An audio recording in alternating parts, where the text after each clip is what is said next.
Imagina que cada vez que entras a una iglesia, lo primero que ves no es una imagen de gloria ni de santidad, sino la representación de un cadáver en descomposición. Gusanos, carne que se deshace, huesos que emergen. No como horror gratuito, sino como mensaje, como espejo. Bienvenidos al mundo del transi medieval, una de las expresiones artísticas más perturbadoras, más filosóficas y más honestas que la humanidad ha producido jamás. Hoy vamos a entender por qué el ser humano en la época medieval miró a la muerte de frente y qué quería decirnos con ello.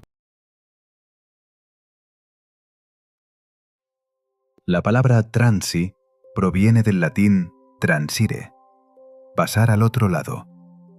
Era el término que los medievales usaban para designar al difunto en el momento de su tránsito, de su paso de este mundo al siguiente. Como forma artística, el transi es una figura sepulcral que representa al difunto no en su gloria en vida, sino en el estado de su cadáver, en descomposición, consumido por gusanos, reducido a piel sobre hueso. Aparece principalmente en las tumbas de la Europa tardía medieval, entre los siglos XIV al XVI, aunque su espíritu impregna toda la cultura visual de esa época. Lo más llamativo es que a menudo convive con otra figura, la del mismo personaje en su esplendor en vida, armado, con manto, coronado. Arriba el poderoso, abajo el cadáver. Las dos caras de la existencia humana, una sobre otra. Para entender el transi, hay que entender el siglo que lo engendró, el siglo XIV. Un siglo que los historiadores han llamado el otoño de la Edad Media. En 1347 llegó a Europa la peste negra. En menos de 5 años había matado entre 1/3 y la mitad de la población europea. Ciudades enteras diezmadas, familias borradas del mapa, sacerdotes muertos antes de dar los últimos sacramentos. La muerte ya no era abstracta, era el vecino, el hijo, el obispo, el rey. La muerte era democrática, no respetaba rango, riqueza ni virtud. A esto se sumaron guerras devastadoras, la Guerra de los 100 años, hambrunas cíclicas y una crisis espiritual profunda. ¿Dónde estaba Dios mientras la humanidad se pudría?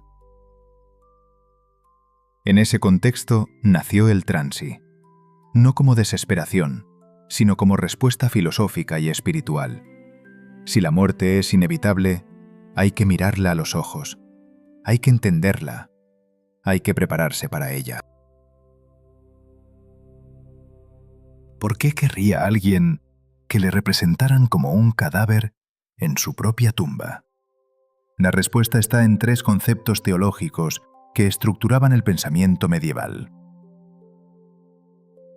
Primero, vanitas, del Eclesiastés, vanidad de vanidades, todo es vanidad, la idea de que todo poder terrenal es ilusorio y efímero. El transi es la prueba visual de esa verdad. Mira lo que quedará de tu poder, de tu riqueza, de tu belleza. Segundo, humildad cristiana. Para un obispo, un rey o un noble, encargar su propio transi era un acto de humildad pública radical. Soy tan mortal como el más humilde de mis súbditos. Era también una protección espiritual. Al mostrar humildad ante Dios, se buscaba su misericordia en el juicio final. Tercero, esperanza en la resurrección. Y aquí está la clave que muchos olvidan. El transi no era desesperación. Era el camino obligado antes de la gloria. La tumba no era el final, sino la antesala. La carne que se pudre es la carne corruptible. El alma que asciende es la que importa. El espíritu del transi no se limitó a la escultura funeraria. se extendió como una marea por todos los lenguajes artísticos de la Edad Media tardía. Veamos las grandes formas que adoptó. Ante ti, dos verdades talladas en piedra. Arriba, el poder, la dignidad, el prelado en su gloria, manos unidas, en eterna plegaria. Abajo, lo que queda, lo que todos seremos. Este es el transi, el espejo más brutal que el arte medieval nos dejó. No como amenaza, como recordatorio. Tú también. Mírales bailar. El esqueleto no distingue la púrpura del rey de los harapos del mendigo. Lleva siglos esperando. Tiene todo el tiempo del mundo. Los vivos construyen catedrales, acumulan riquezas, conquistan territorios. Y la muerte pinta frescos en las paredes para recordarles una sola cosa: que la danza ya ha comenzado y tú ya estás en la fila. Ante ti, el manual más extraño que el hombre escribió. No enseñaba a vivir, enseñaba a morir. A un lado, los ángeles, al otro, los demonios, y en el centro, un hombre solo, en su última hora. Sin ejércitos, sin riquezas, sin títulos, solo su alma y la elección final. El Ars Moriendi no consolaba al moribundo, le preparaba. Porque para el medieval, morir bien era el último acto de una vida entera. Y el más importante: 3 reyes jóvenes, coronas, caballos, gloria.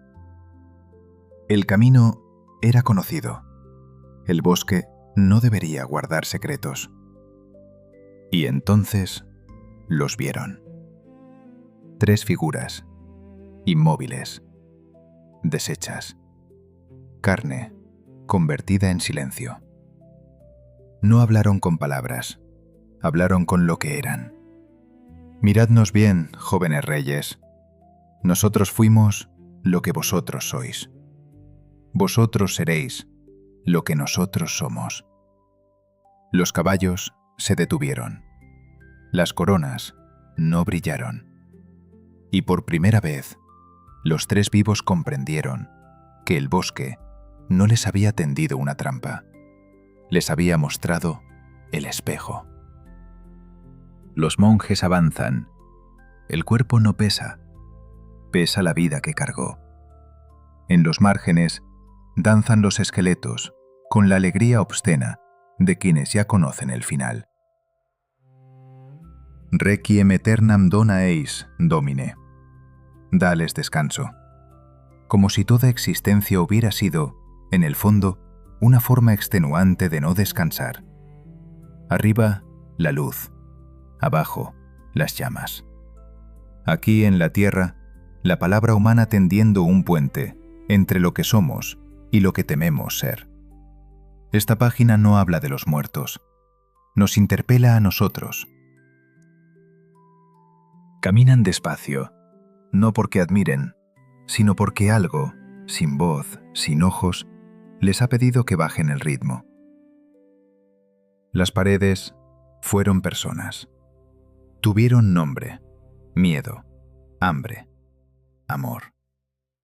Ahora sostienen el techo bajo el que pasamos. El hombre de negro se ha detenido un momento, solo un momento. Luego sigue caminando, como hacemos todos, fingiendo que la pared no nos ha reconocido. El escenario es pequeño, la corona enorme, el manto pesado.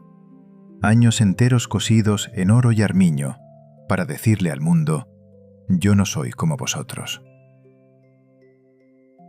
Y entonces sube alguien al escenario, sin riqueza, sin título, solo huesos, una guadaña y un dedo extendido que no tiembla. Rex ego sum, dice el cartel detrás. Yo soy el rey. Pero no señala al hombre con corona. Señala al rey verdadero, al único que nunca perdió una batalla, nunca firmó una tregua, nunca necesitó ejércitos. El pueblo mira desde abajo, en silencio. Por una vez, nadie envidia al rey. La guadaña no distingue telas. Eso lo saben todos. El mendigo, el herrero, la madre, el niño. Lo saben desde siempre. Solo el rey necesitaba que se lo recordaran en público, sobre un escenario, con antorchas. Memento mori. Recuerda que morirás.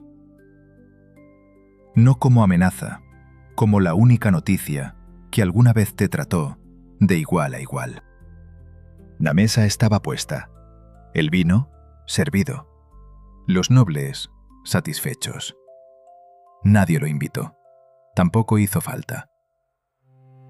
Se inclinó sobre la mesa con esa familiaridad irritante de quien sabe que, tarde o temprano, todos terminan sentándose con él. El joven lo mira, por fin lo ve, quizás por primera vez en su vida de banquetes y poder y días que parecían no acabar nunca. Los otros apartan la vista, como si no mirar fuera una forma de no estar. La muerte no interrumpe el festín. Es el festín el que interrumpió a la muerte. El transi no era decoración, era tecnología espiritual. Vivir en la Edad Media tardía significaba enfrentarse a la muerte a diario. La Iglesia tenía que ofrecer no solo consuelo, sino instrucción. Cómo morir bien, cómo prepararse para la muerte. Aquí entra el concepto de meditatio mortis, la meditación sobre la propia muerte, como práctica espiritual diaria. Los monjes la practicaban desde la época de la patrística, pero la crisis del siglo XIV la convirtió en necesidad universal. El transi funcionaba como una imagen espejo. Al ver el cadáver del obispo o del rey, el espectador se veía a sí mismo. Eso seré yo. ¿Estoy preparado? Y la preparación tenía un programa claro: confesar los pecados, hacer penitencia, dar limosna, perdonar a los enemigos. El transi era el cartel publicitario de ese programa. Paradójicamente, pensar en la muerte era, para los medievales, pensar en cómo vivir mejor. No es nihilismo, es urgencia moral. Existe una paradoja inquietante en nuestra civilización. Nunca hemos sabido tanto sobre la muerte, su biología, su neurología, su estadística, y nunca hemos estado tan incapacitados para pensarla personalmente. El sociólogo Norbert Elias lo llamó la soledad del moribundo. El filósofo y antropólogo Philippe Ariès habló de la muerte invertida, aquella que se oculta, se hospitaliza y se borra del espacio social. Hemos construido una cultura de la inmortalidad cosmética, cirugías que pretenden borrar el tiempo, pantallas que prometen presencia eterna, tecnologías que sueñan con cargar la conciencia humana en servidores. Todo para no mirar lo que el transi medieval ponía en el centro de la plaza. El hombre del siglo XIV, rodeado de cadáveres, desarrolló una sabiduría que nosotros, rodeados de entretenimiento, hemos perdido. La capacidad de vivir con la muerte presente. La psicología contemporánea confirma lo que los medievales intuían por fe. Negar la muerte tiene un precio altísimo. El psicólogo Ernest Becker, en su obra La negación de la muerte, argumentó que gran parte de la violencia, el consumismo y la búsqueda compulsiva de poder en el mundo moderno son mecanismos de defensa inconscientes contra el terror a la propia extinción. Huimos de la muerte construyendo imperios, acumulando riqueza, buscando la fama. Todo para sentirnos, aunque sea ilusoriamente, más grandes que ella. Cuando no meditamos en la muerte, ésta nos gobierna desde las sombras. Cuando la miramos a los ojos, como hacía el fiel medieval ante el transi de su catedral, recuperamos una libertad extraña y poderosa, la libertad de elegir qué importa de verdad en la experiencia de la vida. La negación de la muerte es el principal motor de la actividad humana, actividad diseñada en gran parte para evitar la fatalidad de la muerte, para vencer sobre ella de algún modo. Ernest Becker, La negación de la muerte, 1973. El medievalismo en torno a la muerte no es una anomalía histórica. Es la culminación cristiana de una tradición filosófica antiquísima. Los estoicos romanos practicaban la premeditatio malorum, la anticipación mental de las peores posibilidades, incluida la muerte propia. Marco Aurelio escribía en sus meditaciones: «Piensa en ti mismo como muerto. Ya has vivido tu vida. Ahora toma lo que queda y vívelo correctamente». Sócrates definió la filosofía como un entrenamiento para morir. Epicuro afirmó que el ejercicio de morir bien es el que nos enseña a vivir bien. Montaigne, impregnado del espíritu tardío medieval, escribió su célebre ensayo que filosofar es aprender a morir. El transi es la imagen de ese ejercicio. No es decoración morbosa. Es un instrumento de claridad filosófica hecho piedra. Que filosofar es aprender a morir. La muerte es el fin de nuestra carrera, es el objeto necesario de nuestra mira. Si nos espanta, ¿cómo es posible dar un paso sin fiebre? Michel de Montaigne, Ensayos, 1580. En las décadas más recientes, la medicina paliativa ha redescubierto, desde la ciencia y la compasión, lo que el transi enseñaba desde el arte y la fe. La psiquiatra Elizabeth Kubler-Ross, pionera en el estudio de los moribundos, documentó que los pacientes que podían hablar abiertamente sobre su muerte, que podían mirarla, morían con mayor serenidad, reconciliación y sentido que quienes la negaban hasta el final. El médico y escritor Atul Gawande, en su obra Ser mortal, denuncia que la medicina moderna ha convertido la muerte en un fracaso técnico a evitar, en lugar de un proceso humano a acompañar. Su propuesta es exactamente la del transi, devolver la muerte al espacio de lo consciente, de lo hablado, de lo preparado. Los cuidados paliativos modernos, los movimientos de death cafés, encuentros públicos para hablar de la muerte con naturalidad, la filosofía de la muerte digna, todos son, sin saberlo, herederos de aquella pedagogía medieval. Nuestra incapacidad para afrontar honestamente la realidad de la muerte nos impide construir una vida que tenga sentido ante ella. Atul Gawande, Ser mortal, 2014.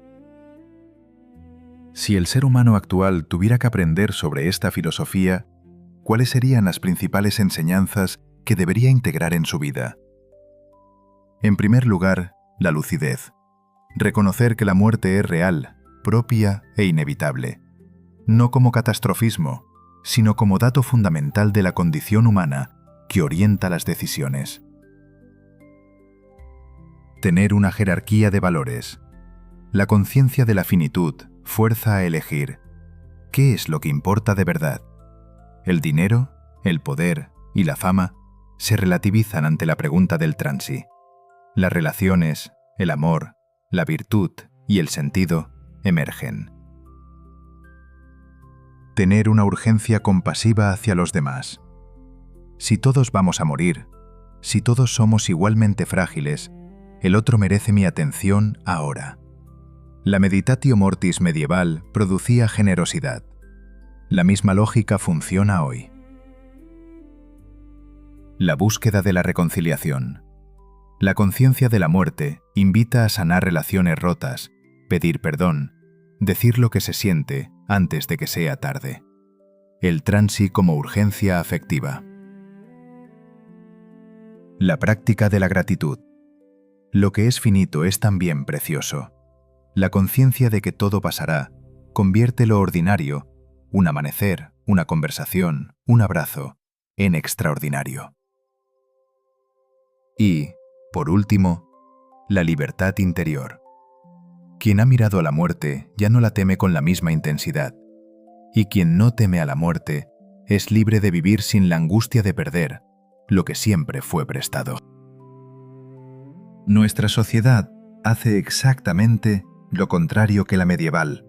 Esconde la muerte, la hospitaliza, la aseptiza, la aleja de la vista y del lenguaje cotidiano. Y sin embargo, aquí estamos, igual de mortales que un campesino del siglo XIV, igual de vulnerables, igual de incapaces de esquivar ese encuentro final. El transi nos interpela desde 8 siglos de distancia con una pregunta incómoda. ¿Estás viviendo como si supieras que vas a morir? No desde el miedo, sino desde la lucidez, desde la urgencia de lo que importa de verdad.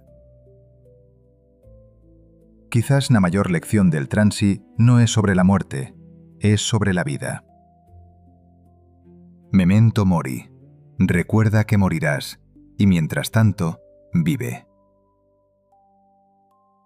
La muerte no es el mayor de los males. El mayor de los males es temer más a la muerte que a vivir sin haber vivido. Síntesis del espíritu transi medieval.